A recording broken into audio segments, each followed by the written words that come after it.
Lift rods ను welding చేసి తొలగించి బాలుడిని బయటకు తీసుకొచ్చామన్నారు నాంపల్లి ఏసీపీ సంజయ్. ఇక హైదరాబాద్ నాంపల్లిలోని ఓ అపార్ట్మెంట్ లో ఈ ఘటన జరిగింది. లిఫ్ట్ లో బాలుడు చిక్కుకున్నట్టు సమాచారం అందటంతో వెంటనే రంగంలోకి దిగారు పోలీసులు, డీఆర్ఎఫ్ సభ్యులు. మొదట లిఫ్ట్ గ్రిల్ విరగ్గొట్టి బాలుడుకు ఆక్సిజన్ అందించారు. ఇక బాలుడిని సురక్షితంగా బయటకు తీసి నీలోఫర్ హాస్పిటల్ కు తరలించారు పోలీసులు.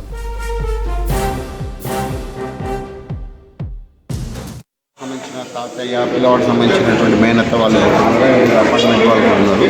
ఇమీడియట్గా వచ్చేసి మా ఇన్స్పెక్టర్ గారు ఎన్డీఆర్ఎఫ్ వాళ్ళకు అండ్ 108 వాళ్ళకు నీలోఫర్ వాళ్ళకు ఫోన్ చేసి అందరినీ పిలిపించడం జరిగింది. పిలిపించేసి ఆల్మోస్ట్ ఇది కట్ చేయాలి. ఎందుకంటే ఈ రెండు అంటే గ్రౌండ్ ఫ్లోర్కు ఫస్ట్ ఫ్లోర్కు మధ్యలో పిల్లోడు ఇరుక్కపోయి ఉన్నాడు. లిఫ్ట్కు మరియు ముందర ఉన్నటువంటి వాళ్ళకు మధ్యలో ఇరుక్కపోయి ఉన్నాడు. లోపల ఆర్గాన్స్ ఏమైనా దెబ్బతిన్నాయా అనేది చూస్తున్నారు, చూడాలి. ఎందుకంటే లిఫ్ట్ అనేది చాలా వెయిట్తో కూడినటువంటి చాలా వెయిట్, ఇది అది కిందికి వస్తుంటే లిఫ్ట్ పైకి వెళ్తుంటుంది. అటువంటి లిఫ్ట్ మధ్యలో ఆగిందంటే పిల్లోడికి ప్లస్ పిల్లోడు ఇరుక్కపోవడం వల్ల ఆగిందంటే పిల్లోడి మీద ప్రెషర్ బాగా పడి ఉంటుంది.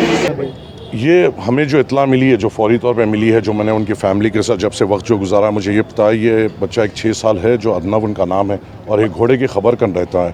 उनके फूफा इस अपार्टमेंट में रहते थे, तो उनके दादा के साथ वो बेटा उनके फूफा से और फूफी से मिलने आया था. और जब लिफ्ट में थे वो मैल फंक्शन होने की वजह से वो लिफ्ट और दीवार में जो बीम थी वहाँ पे वो बच्चा स्टक हो गया और एब्डोमेन के इलाके में वो बीच में उसको दब गया. करीबन ये इंसिडेंट 1:30 बजे हुआ और वही तौर पे हमको जैसा पता चला वहाँ के जो मुकामी अपार्टमेंट वाले हैं उन्होंने इमरजेंसी को कॉल किया, तो फौरी तौर पे 108 आई, डीआरएफ टीम आई, पुलिस महकमा आया और पूरों ने मिलकर करीबन 2.5 आवर्स की कोशिश के बाद वो बच्चे को हम निकालने में कामयाब हुए. और जैसा हम लोग निकाले फौरी तौर पर उसको एम्बुलेंस में डाल के हम नीलोफर हॉस्पिटल.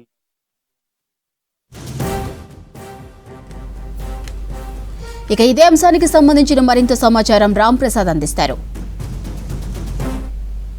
5 ఏళ్ల బాలుడు ప్రమాదశాత్తు లిఫ్ట్లో ఇరుక్కున్నటువంటి ఘటన అయితే హైదరాబాద్లోని మాసాబ్ ట్యాంక్ సమీపంలో ఉన్న శాంతినగర్లో జరిగింది. మనం ప్రస్తుతం ఎక్కడైతే బాలుడు ఇరుక్కున్నాడో దానికి సంబంధించినటువంటి అపార్ట్మెంట్ వద్ద అయితే ఉన్నాం. మనం ఒకసారి గమనించవచ్చు, ఇక్కడ చూసినట్లయితే మఫార్ కంఫర్ట్ టెక్ అనేటువంటి అపార్ట్మెంట్లో ఏదైతే సాయంత్రం మధ్యాహ్నం సమయంలో అయితే బాలుడు ఒకసారిగా తన తాతతో కలిసి వెళ్తున్న క్రమంలో ఇటు గ్రౌండ్ ఫ్లోర్లోనే లిఫ్ట్ ఎక్కి 3వ ఫ్లోర్లో ఉన్నటువంటి తన బంధువుల ఇంటికి వెళ్తున్న క్రమంలో అయితే తన తాతతో వచ్చినటువంటి 5 ఏళ్ల ఫర్హాన్ అనేటువంటి బాలుడు ఒక్కసారిగా లిఫ్ట్ ఎక్కుతున్న క్రమంలో అయితే తన తాత కంటే ముందుగా లిఫ్ట్లోకి వెళ్ళడం జరిగింది. ఈ క్రమంలోనే ఆ లిఫ్ట్ కొంత మనం చూస్తున్న కొద్ది రోజుల నుంచి కూడా లిఫ్ట్ కొంత సమస్యలు తలెత్తుతున్నాయి, టెక్నికల్ ఇష్యూస్ ఉండడంతో అయితే దాన్ని వాడటం లేదని కూడా చెప్తున్నారు. నిన్న రిపేర్ చేసినప్పటికీ కూడా తిరిగి ఈరోజు మళ్ళీ టెక్నికల్ ఇష్యూ రావడంతో కొంత వాడకుండా ఉన్న క్రమంలో అయితే ఒక్కసారిగా 5 ఏళ్ల బాలుడు ఫర్హాన్ తన తాతతో కలిసి వచ్చాడు.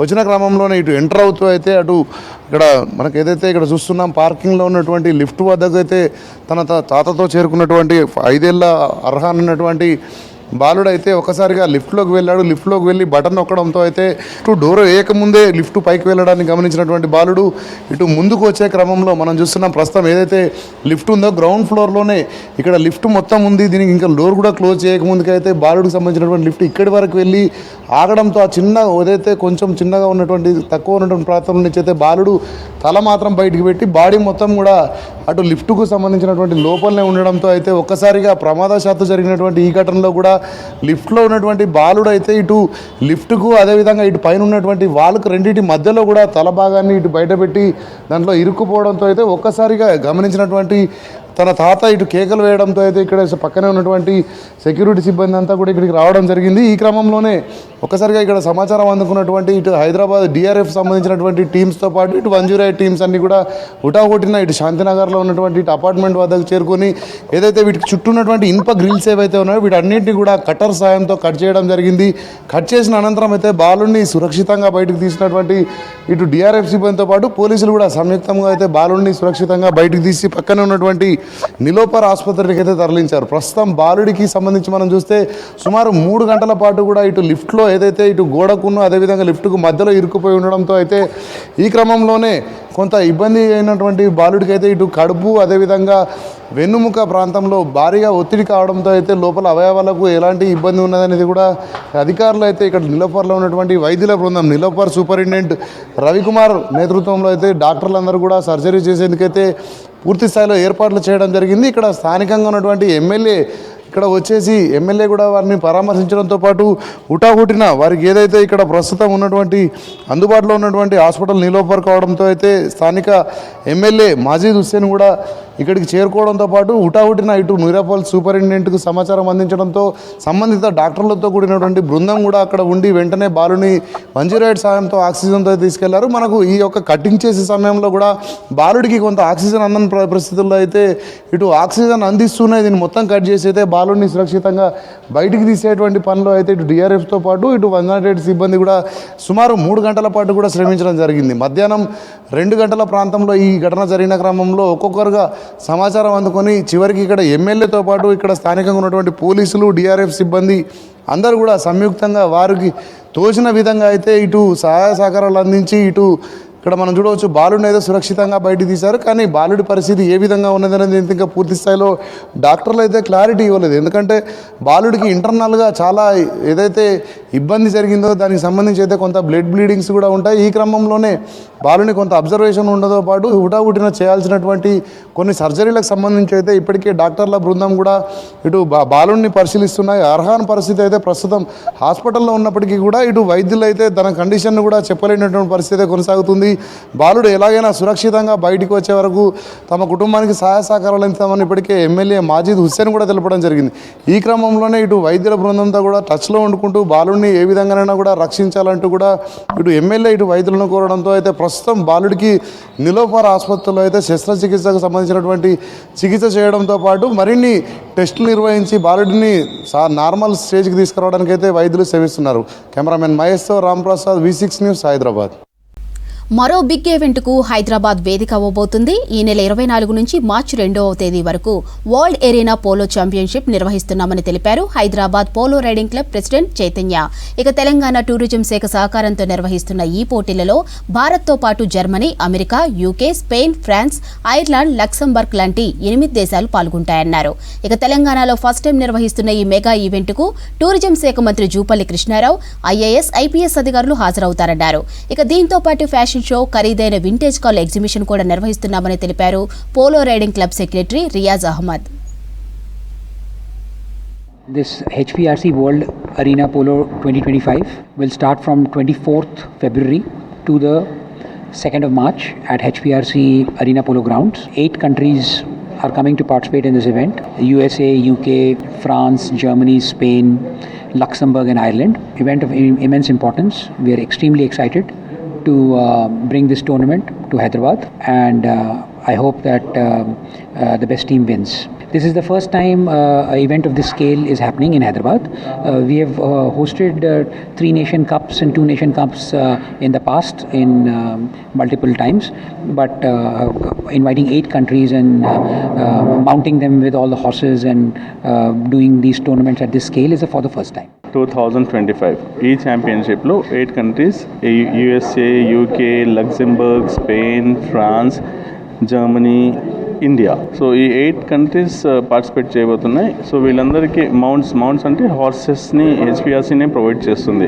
ఇన్ని కంట్రీస్కి హార్సెస్ ప్రొవైడ్ చేయాలంటే it is not easy for any club in India. So HPRCలో మనకు 120 horse stables, so many horses ఉండడం వల్ల మాత్రమే ఇది పాసిబుల్ అవుతూ ఉంది. సో ఈ అన్ని టీమ్స్కి అంటే మనం ఒక క్రికెట్ ఆడేటప్పుడు ఎలా అయితే క్రికెట్ కిట్స్ మనం క్యారీ చేస్తామో అలాగా పోలో కిట్తో పాటు హార్సెస్ను కూడా క్యారీ చేయాలి యాక్చువల్లీ. కానీ ఇప్పుడు వేరే కంట్రీస్ నుండి పిలుస్తూ ఉన్నప్పుడు మనం ఇన్వైట్ చేస్తున్నప్పుడు టీమ్స్ని వాళ్ళ హార్సెస్తో రాలేరు కాబట్టి మనం ఆ హార్సెస్ని ప్రొవైడ్ చేయగలగాలి. సో ఒక్క టీంలో 3 మెంబర్స్ యాక్టివ్లీ పార్టిసిపేట్ చేస్తారు అరీనా పోలోలో. సో 3 players అంటే 3 horses ఒక్క చక్కర్కి, 2 చక్కర్స్కి 6 horses, 3 చక్కర్స్కి 9 horses. ఈచ్ టీమ్కి 3 చక్కర్స్ ఆడుతూ ఉంటే 9 horses, అంటే ఆపోజిట్ టీమ్స్కి మళ్ళీ 9 horses, అంటే 18 horses ఒక్క గేమ్లో ఇన్వాల్వ్ అయ్యి ఉంటారు. సో మీరు అర్థం చేసుకోగలరు ఇది ఏ లెవెల్లో ఈ టోర్నమెంట్ జరుగుతుంది అనేది.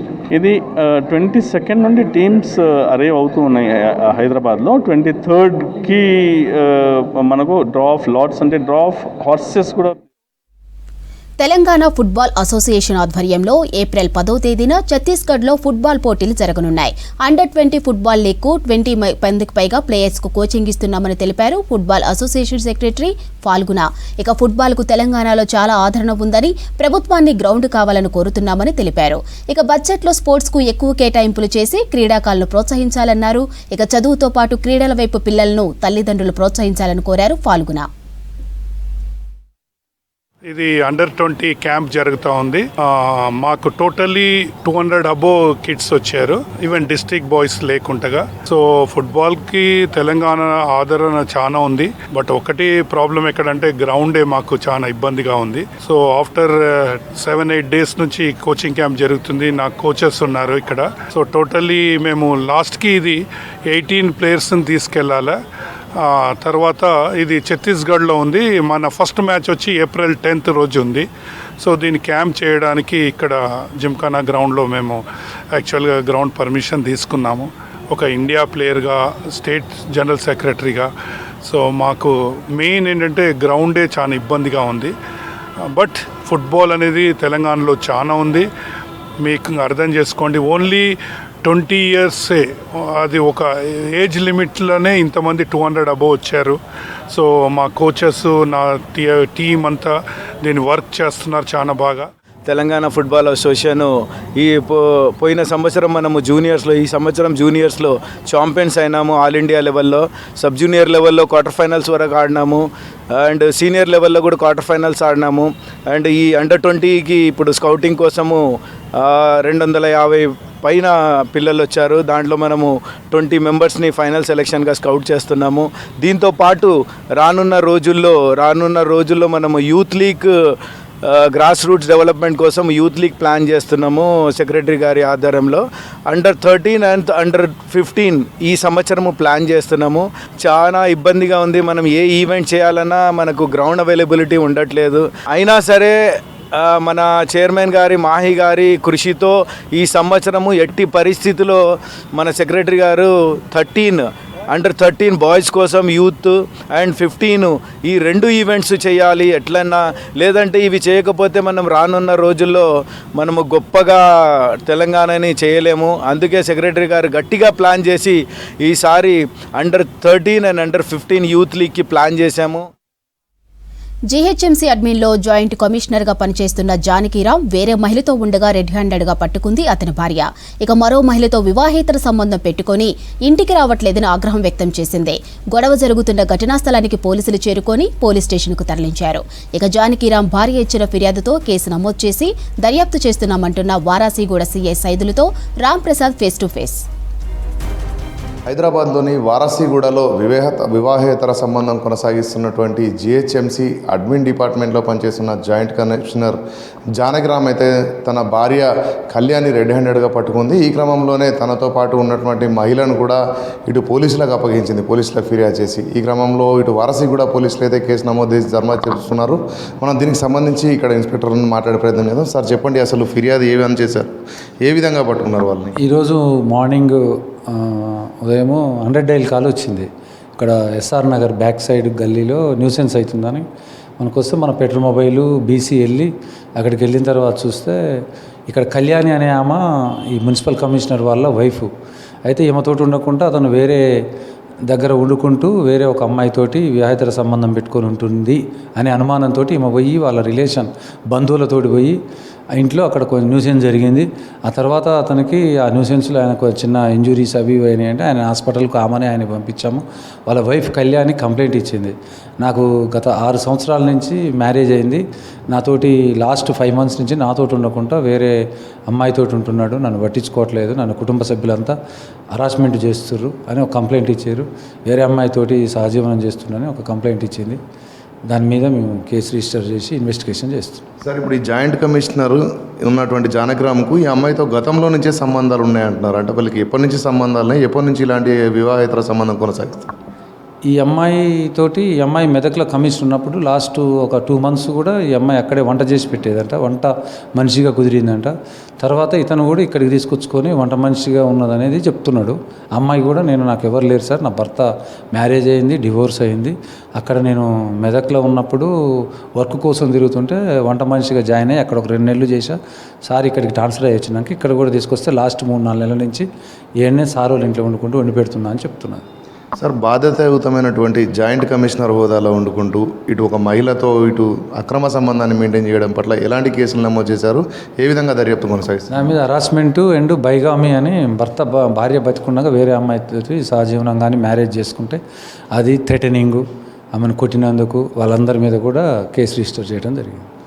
సో ఇది మొత్తంగా చూసుకున్నట్లయితే ఇటు వివాహేతర సంబంధాన్ని కొనసాగిస్తున్నటువంటి జాయింట్ కమిషనర్ను ఇటు అరెస్ట్ చేయడంతో పాటు పలు సెక్షన్ల కింద కూడా కేసులు నమోదు చేయడం జరిగింది. ఎవరైతే ఇప్పుడు జాయింట్ కమిషనర్గా ఉన్నటువంటి జానకిరామ్ భార్య కళ్యాణి ఇచ్చిన ఫిర్యాదు మేరకు అయితే కేసు నమోదు చేసి దానికి సంబంధించినటువంటి దర్యాప్తును కూడా కొనసాగిస్తున్నట్లయితే మనతో వారసి కూడా సిఐ సైదులు అయితే చెప్తున్నారు. కెమెరామెన్ మహేష్తో రాంప్రసాద్, V6 న్యూస్, హైదరాబాద్.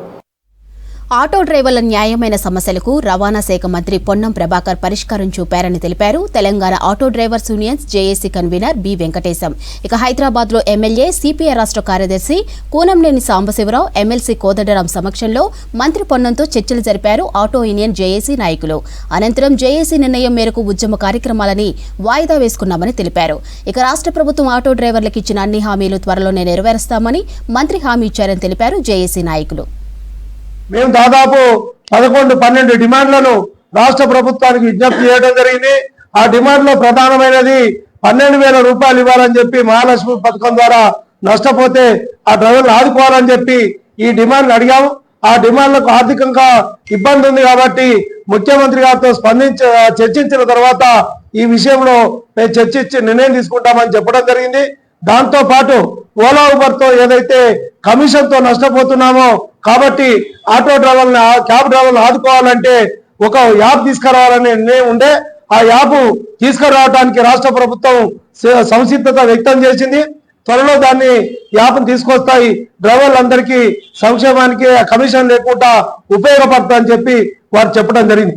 అదేవిధంగా మేము గత 30-40 సంవత్సరాల నుంచి ఇవాళ డ్రైవర్లు కానీ, క్యాబ్ డ్రైవర్లు, ఆటో డ్రైవర్లు, లారీ డ్రైవర్లు, రవాణా రంగ కార్మికులు ప్రమాదాల వల్ల నష్టపోతుంటే, చనిపోతుంటే వారికి ఒక ప్రమాద బీమా కావాలి, అదేవిధంగా వెల్ఫేర్ బోర్డు కావాలని చెప్పి మా సంఘాలన్నీ కూడా అనేక సంవత్సరాలుగా ఉద్యమాలు చేస్తున్నాయి.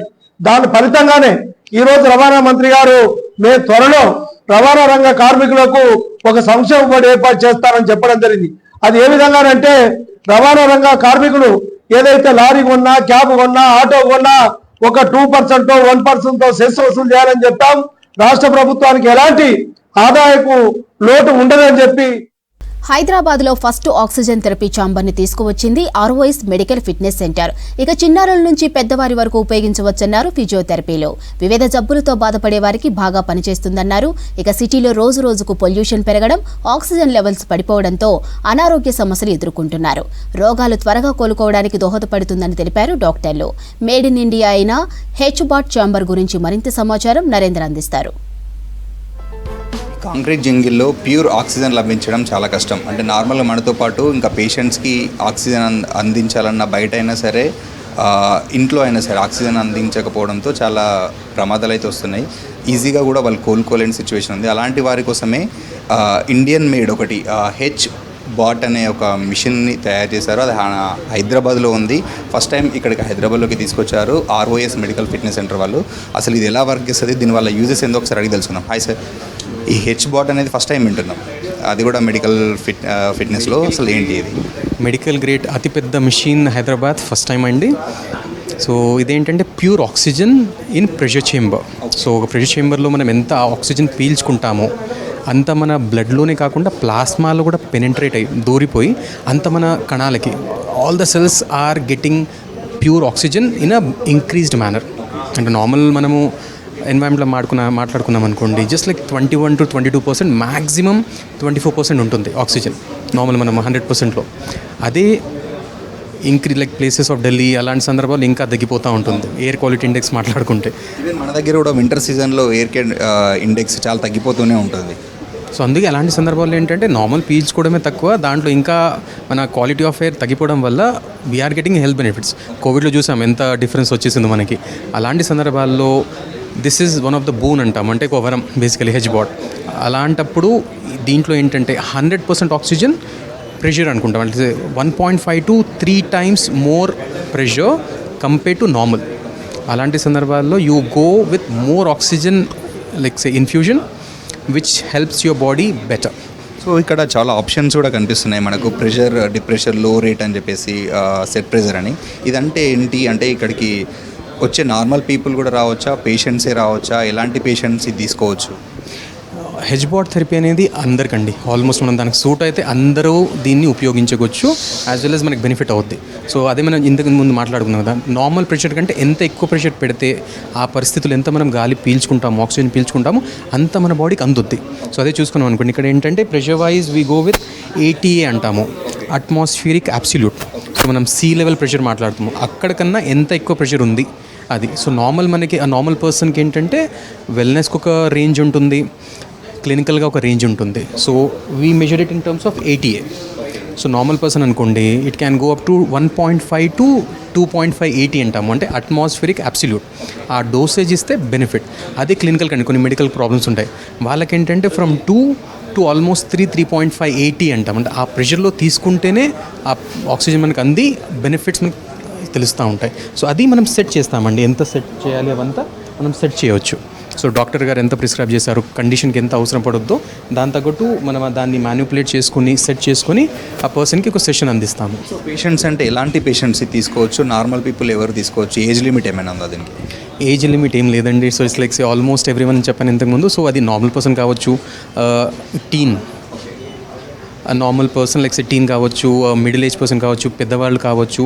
సో టార్గెట్ ఏంటి అది మనం చూసుకోవాలి. సో నార్మల్ హెల్త్ బెనిఫిట్స్ కావాలా, ఫిట్నెస్ పరంగా కావాలా, లేదా మెడికల్ ప్రాబ్లమ్స్, కొంతమందికి డయాబెటిక్ ఫుట్ అని ఉంటుంది, కొంతమందికి క్యాన్సర్స్ ఉంటాయి, కొంతమంది న్యూరలాజికల్ ప్రాబ్లమ్స్ ఉంటాయి. ఇప్పుడు చిన్న పిల్లల్లో ఆటిజం అని వింటున్నాం చాలా, అలాంటి పిల్లలకు కూడా ఇది చాలా బెనిఫిట్. దాంతోపాటు పర్ఫార్మెన్స్ ఎన్హాన్స్మెంట్ అంటాము, అంటే స్పోర్ట్స్ పర్సన్స్ ఉన్నారు లేదా లైక్ ఫిట్నెస్ ఫ్రీక్స్ ఉంటారు, వాళ్ళకి ఆ లెవెల్ నుంచి ఇంకా కావాలి. అలాంటి సందర్భాల్లో కూడా this is useful. So there is no age limit ఏం లేదండి. మనం సూట్ అయితే అది మనం లైక్ తట్టుకోగలిగితే ఎస్ అందరు తీసుకోవచ్చు. మా highest the oldest patient is almost 86 years old.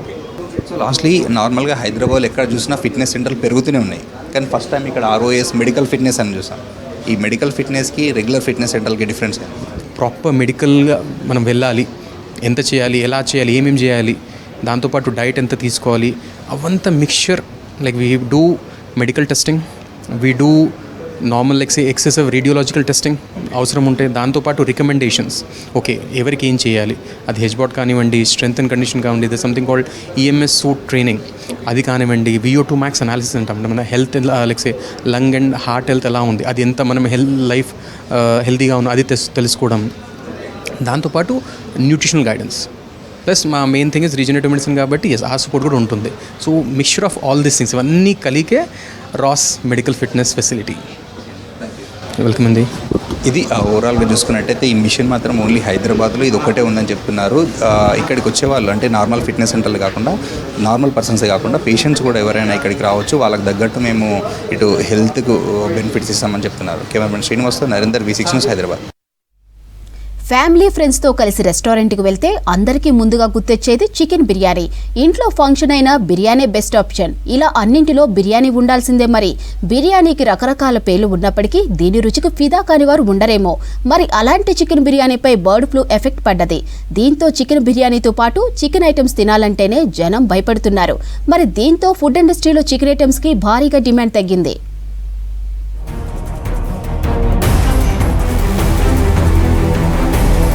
Biryani ఇష్టపడని వారు ఎవరుంటారు? సెలబ్రిటీల నుంచి సామాన్యుల వరకు పండుగ ఏదైనా, సందర్భం ఎలా ఉన్నా బిర్యానీ కంపల్సరీ.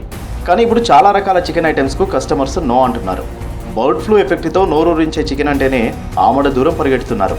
దీంతో హోటల్ ఇండస్ట్రీలో ఎక్కువగా సేల్ అయ్యే చికెన్ ఐటమ్స్కు డిమాండ్ తగ్గింది. సెలబ్రేషన్ ఏదైనా బిర్యానీ ఉండాల్సిందే. స్విగ్గీ, జొమాటో లాంటి ఆన్లైన్ ప్లాట్ఫామ్లో చికెన్ బిర్యానీ ఎప్పుడూ టాప్ ప్లేస్లో ఉంటుంది. అలాంటి చికెన్ బిర్యానీకి ఇప్పుడు ఆర్డర్స్ తక్కువగా వస్తున్నాయంటున్నారు ఫుడ్ డెలివరీ బాయ్స్. మంచిగా ఉంది. అదే మటన్ బిర్యానీ, చికెన్ బిర్యానీ అన్నీ తక్కువ ఉంది, ఎక్కువ లేదు. चिकन का ऑर्डर तो बिल्कुल कम है, 30% है, 70% मटन के ऑर्डर चल रहा है अभी. और एक है स्विगी में क्या है, पूरा टोटल अभी फ्रॉड का ही चल रहा, मतलब दूसरे रेस्टोरेंट खोल ले रहे, वहाँ का ऑर्डर गिर रहे, फिर कोई कंपनी वाला हमारा रिस्पांस नहीं देता हम लोगों को, फिनैलिटियाँ भी गिर रहे स्विगी में. टोटल वेस्ट हो गया अभी स्विगी. तो अरे वो चल रहा ना मैडम, चिकन फ्लू बोल के चल रहा, उसमें चिकन का ऑर्डर तो बिल्कुल नहीं है. मटन्स का ऑर्डर है, फिश का ऑर्डर चल रहा, कौन से भी होटल में कहता चिकन ऑर्डर गिर रहा नहीं. ఇక ఆన్లైన్ బుకింగ్లో చికెన్ బిర్యానీది ఎప్పుడూ నెంబర్ 1 ప్లేసే. పైగా భోజన ప్రియులు అత్యధికంగా తినే ఆహార పదార్థాల్లో చికెన్ బిర్యానీ ముందు వరుసలో ఉంటుంది. ఆదివారం వచ్చిందంటే చాలు, ఇంట్లో తయారు చేసుకునో లేదా ఫుడ్ యాప్స్లో ఆర్డర్ చేసుకునో తింటారు. కానీ ఇప్పుడు అలా లేదంటున్నారు. చికెన్ బిర్యానీకి క్రేజ్ తగ్గిందని, చికెన్ ఆర్డర్స్ బాగా తగ్గాయి అంటున్నారు. మరోవైపు మటన్ బిర్యానీని ఎక్కువగా ఆర్డర్ చేస్తున్నారని తెలిపారు డెలివరీ బాయ్స్. और ऑर्डर का जहाँ तक सवाल है तो मतलब जब से थोड़ा प्रॉब्लम हुआ है फ्लू बोल के, तो 10-20% गिरावट हुआ है, बट उतना डिफरेंस नहीं है हम लोग ऑर्डर में. जैसे कि पहले मान लीजिए डेली की मेरा 20-25 डेली चिकन का ऑर्डर आ रहा था, अभी थोड़ा यही 15-16, लेकिन खाने वाले ले ही रहे जहाँ तक थोड़ा बहुत. मटन थोड़ा ज़्यादा है, लेकिन रेट की वजह से लोग अभी भी प्रेफर चिकन को ही ले रहे ज़्यादातर लोग. अभी मटन थोड़ा ज़्यादा है, मतलब पहले 4-5-6 ज़्यादा नहीं होता था, अभी 20-25 ऑर्डर डेली आ जा रहा है. चिकन का पहले था 30-35 मिल रहा था, तो अब थोड़ा कम हो रहा है, 15-20 ऐसे पे अटक जा रहे हैं. హైదరాబాద్ అపురూప కట్టడాలకే కాదు, బిర్యానీకి కూడా ఫేమస్. మరి అలాంటి చికెన్ ఫుడ్ ఐటమ్స్ పై ఇప్పుడు బర్డ్ ఫ్లూ ఎఫెక్ట్ పడడంతో సేల్స్ తగ్గాయంటున్నారు హోటల్ వ్యాపారులు. బర్డ్ ఫ్లూపై వస్తున్న అపోహలను తొలగించేందుకు రంగారెడ్డి జిల్లా బండ్లగూడలోని ఓ చికెన్ షాప్ నిర్వాహకులు వినూత్న కార్యక్రమానికి శ్రీకారం చుట్టారు. ఉచితంగా కోడిగుడ్లు, చికెన్ పకోడీ పంపిణీ చేశారు నిర్వాహకులు. దాదాపు 2 క్వింటాల చికెన్, 2000కు పైగా ఉడకబెట్టిన కోడిగుడ్లను ఉచితంగా ప్రజలకు పంపిణీ చేశారు. ఇక రోజు రోజుకు బర్డ్ ఫ్లూపై వస్తున్న అపోహలు ప్రజలు నమ్మవద్దన్నారు. పౌష్టికాహారంపైన చికెన్, గుడ్డు తినడం వల్ల నష్టం లేదన్నారు పౌల్ట్రీ ఫామ్ నిర్వాహకులు భరత్ కుమార్, శరత్ కుమార్.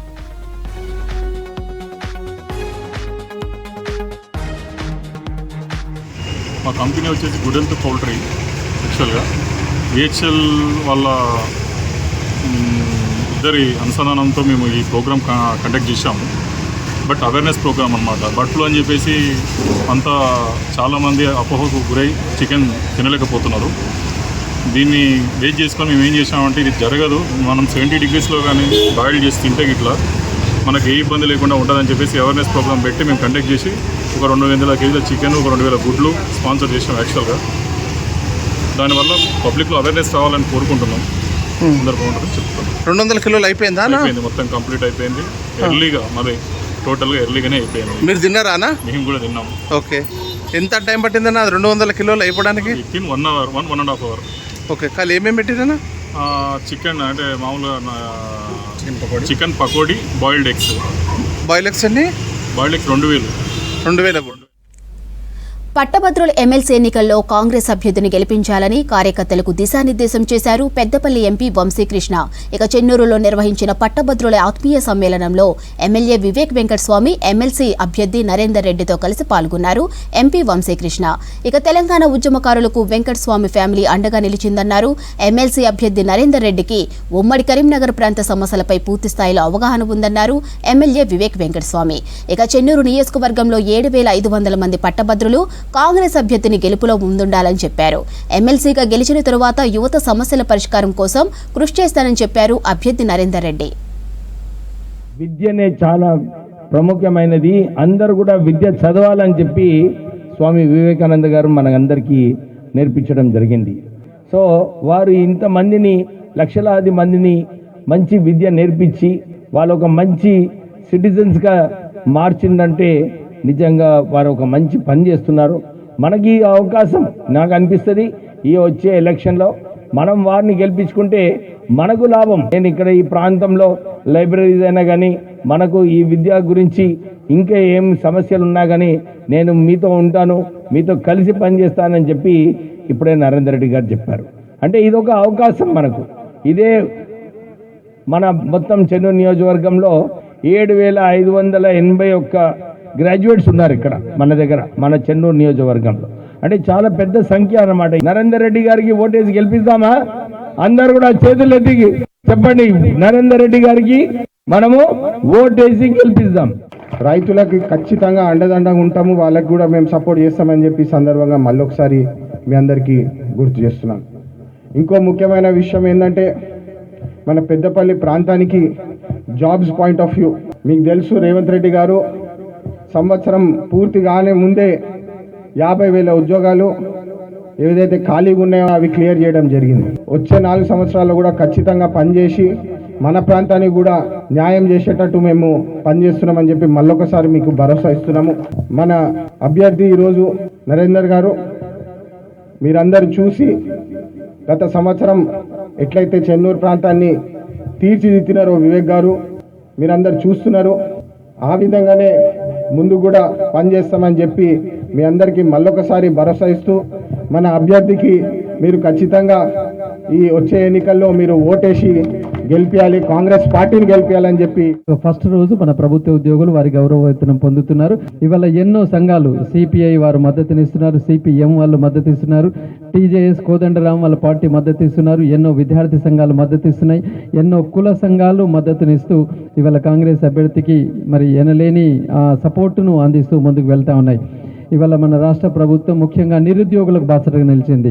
ఇవాళ చూసుకున్నట్లయితే గత బీఆర్ఎస్ ప్రభుత్వంలో 2 సంవత్సరాలలో వేసిన ఉద్యోగాలు ఇవాళ మనం ఓన్లీ 1 ఇయర్లో జరిగాయి. అంటే చూడండి ఎంత అద్భుతంగా 54,000 నియామకాలు వితిన్ 1 ఇయర్లో చేసి మరి మన ముఖ్యమంత్రి గారు ఖచ్చితంగా మరి ఏదైతే జాబ్ క్యాలెండర్ అనౌన్స్ చేసి ఉన్నారో మేము తూచా తప్పకుండా దాన్ని ఇంప్లిమెంట్ చేస్తామన్నారు. ఇంతవరకు ఏ ప్రభుత్వం కూడా జాబ్ క్యాలెండర్ అనౌన్స్ చేయలేదు. బెంగళూరులోని రామయ్య యూనివర్సిటీ నిర్వహించిన సౌత్ జోన్ స్టూడెంట్ రీసెర్చ్ అన్వేషణ కార్యక్రమాన్ని ప్రారంభించారు కర్ణాటక ఐటీ శాఖ మంత్రి ప్రియాంక్ ఖర్గే.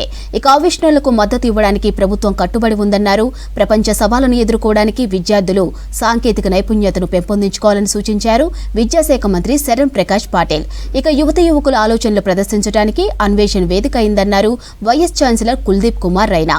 సౌత్ ఇండియా రాష్ట్రాల నుంచి 130కి పైగా ప్రాజెక్టులతో 350 మందికి పైగా ವಿದ್ಯಾರ್ಥಿಗಳು ಈ ಕಾರ್ಯಕ್ರಮದಲ್ಲಿ ಪಾಲ್ಗೊಂಡರು. ಬಹಳ ವಿನೂತನವಾದಂಥ ಕಾರ್ಯಕ್ರಮ. ಇಡೀ ನಮ್ಮ ದಕ್ಷಿಣ ಭಾರತದಿಂದ ಹೊಸ ಆವಿಷ್ಕಾರಗಳು, ಹೊಸ ಸಂಶೋಧನೆಗಳಿಗೆ ಒಂದು ಸುವರ್ಣ ಅವಕಾಶ ನಮ್ಮ ವಿದ್ಯಾರ್ಥಿಗಳಿಗೆ ಸಿಗ್ತಾ ಇದೆ.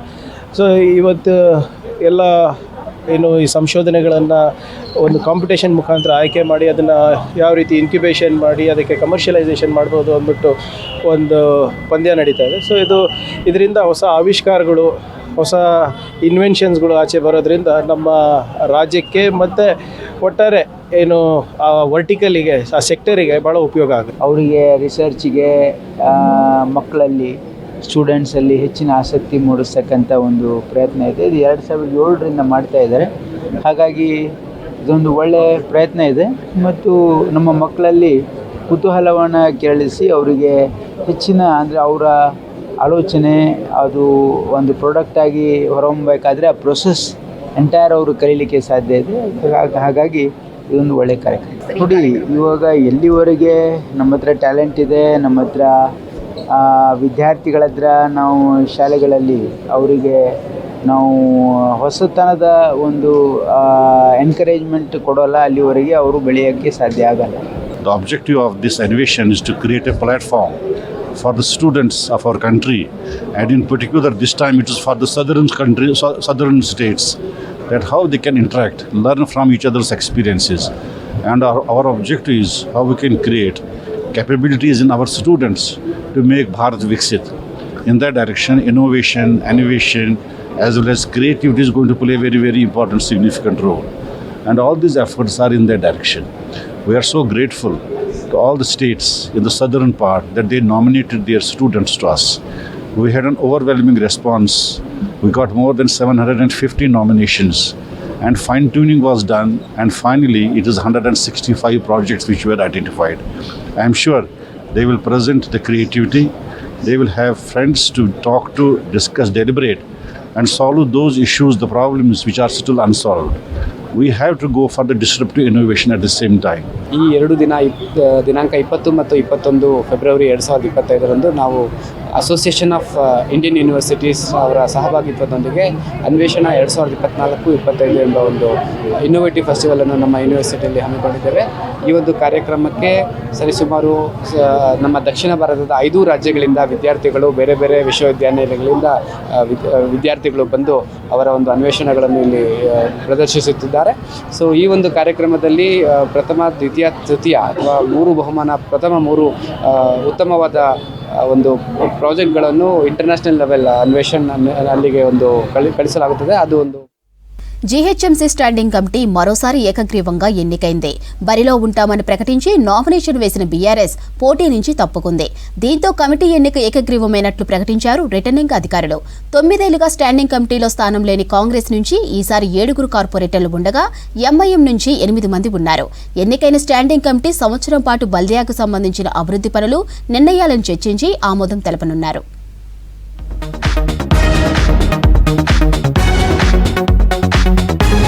జీహెచ్ఎంసీ స్టాండింగ్ కమిటీ ఎన్నిక ఏకగ్రీవమైంది. మొత్తం 15 మంది సభ్యులుండే కమిటీలో ఈసారి 8 మంది ఎంఐఎం, 7 కాంగ్రెస్ కార్పొరేటర్లు ఉండనున్నారు. గ్రేటర్లో 150 డివిజన్లున్నాయి.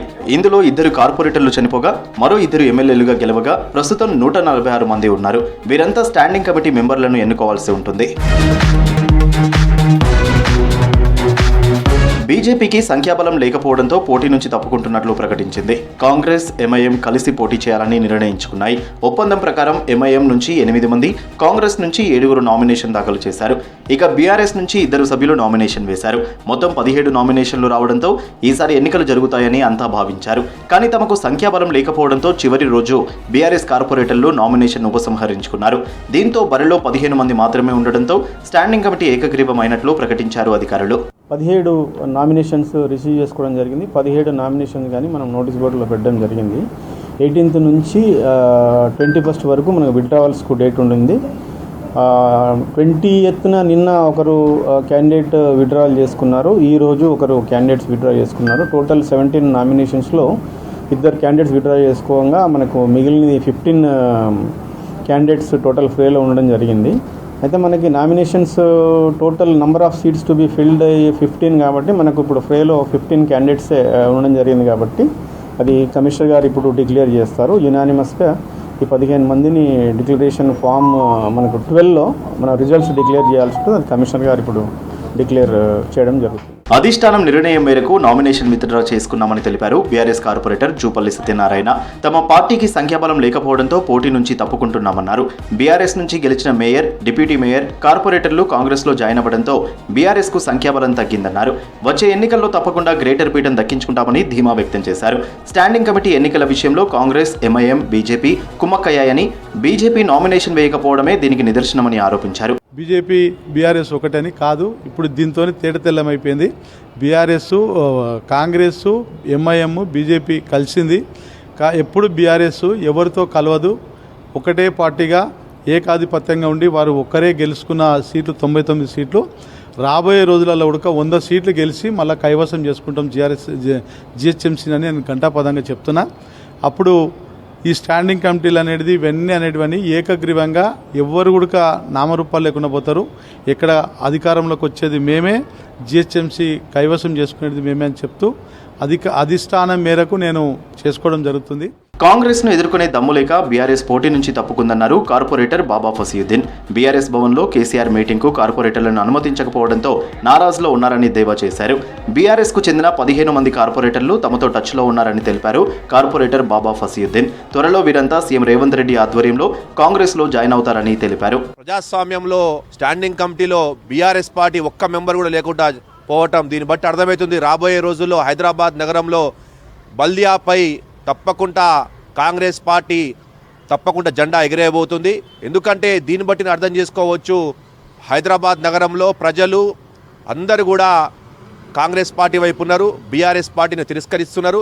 ఏ విధంగా అయితే తెలంగాణ జిల్లాలలో బీఆర్ఎస్ పార్టీని తిరస్కరించారో, కాంగ్రెస్ పార్టీని ముందంజలో పెట్టి కాంగ్రెస్ రేవంత్ రెడ్డి గారి నాయకత్వాన్ని బలపరుచుకుంటూ పోయారో, రేపు రాబోయే రోజుల్లో కూడా గౌరవ ముఖ్యమంత్రి గారి మున్సిపల్ శాఖ మంత్రి వాళ్ళు గౌరవ ముఖ్యమంత్రి వారి యొక్క నాయకత్వంలో అద్భుతంగా హైదరాబాద్ నగరంలో తప్పకుండా కాంగ్రెస్ పార్టీ జెండా ఎగరబోతున్నది. 9 ఏళ్లుగా ఏకగ్రీవం అవుతున్న స్టాండింగ్ కమిటీ ఈసారి కూడా ఎన్నికలు లేకుండానే ఎన్నికైంది. స్టాండింగ్ కమిటీలో కాంగ్రెస్కు చోటు లభించడంతో సంతోషం వ్యక్తం చేస్తున్నారు హస్తం కార్పొరేటర్లు.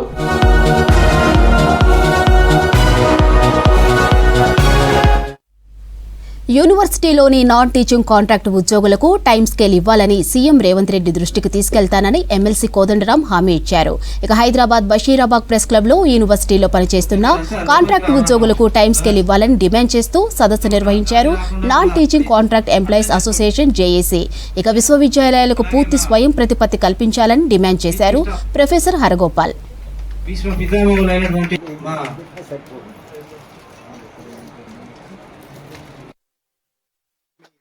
పోయిన గవర్నమెంట్లో అయితే మాట్లాడితే ఇంత తీసేస్తారేమో అనే భయం ఉండే. ఇప్పుడు కనీసం చెప్పుకోవచ్చు కదా, పోయి మాట్లాడితే వింటారు కదా అనేది ఒక ధైర్యంతో మనం ఇక్కడి దాకా రావటానికి సాహసం చేసినాం. మంచి పరిణామాలు ఇవన్నీ, ఆరోగ్యకరమైన పరిణామాలే. మీ ఉద్యోగాలు, మీ జీవితాలకు ఒక భద్రత, యూనివర్సిటీ ఎదుగుదలకు కూడా ఒక అవకాశం కలగటానికి తప్పనిసరిగా మీరు అడిగిన డిమాండ్ ఏం కష్టమైన డిమాండ్ ఏం కాదు. టైం స్కేల్ మీకు ఇప్పటికే జీతాలు ఇస్తున్నారు, దానికి టైం స్కేల్ జోడిస్తే పెద్దగా ఆర్థికంగా వచ్చే భారం కూడా ఏమీ ఉండదు. అవన్నీ కూడా చేయగలిగితే, ఇంతకుముందే హరగోపాల్ గారు చెప్పినారు, విద్యా బడ్జెట్ 15% పెంచగలిగితే ఇవన్నీ పరిష్కరించుకోవచ్చు. అంతర్గతంగానే యూనివర్సిటీకి తనకున్న స్వయం ప్రతిపత్తిని ఉపయోగించుకొని పరిష్కారం చేయవచ్చును అని, ఈ పరిష్కారానికి ఒక ప్రయత్నం అయితే జరగాలి. మేము ఇప్పుడు డిమాండ్ చేస్తున్నంటే ఈ వచ్చే బడ్జెట్లో 15% ఎడ్యుకేషన్కి ఇవ్వండి. 15 ఇప్పుడు ఏంటంటే ఉమ్మడి రాష్ట్రంలో 12% ఉండేది విద్యకి. ఆ 12% తెలంగాణ వచ్చిన తర్వాత అది 7% అయింది, 6.5% అయింది తెలంగాణ వచ్చిన తర్వాత. అంటే ఎంత విషాదం అంటే, తెలంగాణ వచ్చిన తర్వాత విషాదం. ఇదొకటి, ఇక్కడ కోదండరామ్ సార్ మీద దాడి చేశారు. అంటే ఉద్యమాన్ని నడిపిన వాడు ఒక దాదాపు ఆయన ఒక ప్రాంతీయానికి ఒక సింబల్ అయిన వాళ్ళ ఇంట్లో దాన్ని ఏం చేశారు. ఇవాళ మీరు ఏమైనా చెప్పొచ్చు, టీఆర్ఎస్ పార్టీని ఎందుకు సార్ మమ్మల్ని ఎందుకు పవన్ లేం కదా అంటే, పవన్ లేరు కానీ మీరు చేసిన తప్పులు చెప్పుకోవాలి కదా. మీరేం చేశారు? కనుక మీరు విశ్వవిద్యాలయానికి బడ్జెట్ ఎందుకు తగ్గించినట్లు? ఉద్యోగుల యొక్క సమస్యల పరిష్కారం గురించి ఈరోజు ఇక్కడ ఈ సమావేశం పెట్టడం జరిగింది. పెద్దలు పురుషోత్తం సారు, తర్వాత కోదండరామ్ సారు, హరగోపాల్ వీళ్ళందరూ కూడా మాట్లాడడం జరిగింది. అయితే వీళ్ళ డిమాండ్స్ ఏంటంటే, నేను ఒక లా ప్రొఫెసర్గా జనరల్గా ఒక 1 year చేస్తే పర్మనెంట్ చేయాలనేటువంటి చట్టాలు కూడా ఉన్నాయి. అట్లాంటిది వీళ్ళది 15 ఏళ్ళు 20 ఏళ్ళ నుంచి కూడా వాళ్ళు చేస్తూ ఉన్నారు అనేది వాళ్ళ ప్రస్తావన వచ్చింది. అయితే ఈ యొక్క యూనివర్సిటీస్కు అటానమీ ఉంటుంది, వాళ్ళ యొక్క ఎగ్జిక్యూటివ్ కౌన్సిల్ రెజల్యూషన్స్ పాస్ చేసుకొని ఈ యొక్క సమస్య పరిష్కరించుకోవాలనేది ఇప్పుడు ఈ పెద్దలు ప్రస్తావించారు. నా ఉద్దేశంలో నేను కూడా ఒక నల్సారి యూనివర్సిటీలో ఒక ప్రొఫెసర్గా, తర్వాత ఒక ఆల్మోస్ట్ 8.5 years రిజిస్ట్రార్గా ఉండి మా యొక్క ఎంప్లాయీస్ యొక్క నాన్ టీచింగ్ యొక్క సమస్యలు అయితే మేము పరిష్కరిస్తుంటాం. అక్కడైతే ఎవరు కానీ 3 years 4 years చేసిన వాళ్ళకి రెగ్యులరైజ్ చేయడము, వాళ్ళకు స్టేట్ గవర్నమెంట్ వచ్చేటువంటి బెనిఫిట్